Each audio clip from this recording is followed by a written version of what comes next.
What we start to find here, right, is that whole ready to scale. Uh, the ready to scale is saying, okay, we got this, right? We've got most of this. We understand what it takes to get to be scalable.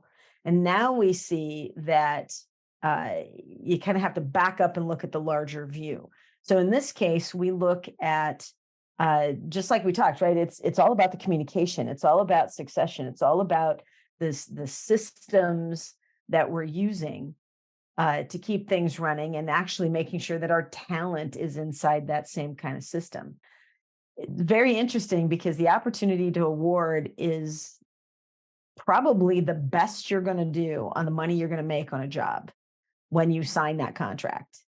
If we can back up into, these stage 5 contractors and looking at the prospect opportunity, they're out there getting into the client's thoughts on how we can help them write a better contract, right? We're looking at it in even bigger ways, looking at the right opportunities to go after, not just that there's one there that we can bid on. We're looking at it more at a strategic level. That strategic level is, hey, what kind of scopes of work do we want to be working in? We've already looked at kind of the market sectors and the geography, but do we want to change some of that? Do we want to again add, delete, modify? What do we want to do with those large scopes of work? Looking at the organizational structure, this starts to really be thinking about the organizational development that happens. Do we have those aligned values and visions? Does the organizational structure support what we're trying to do here? Because we're probably going to move from, one or two geographies into another one.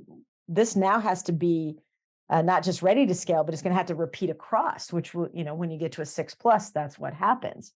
So is the org structure ready for that? Do we have the people developed to do that? Are they ready to take that on?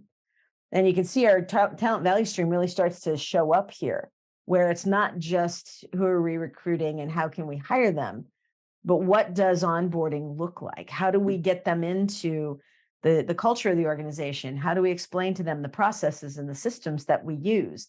How do we get them into the lingo, right, that we're using?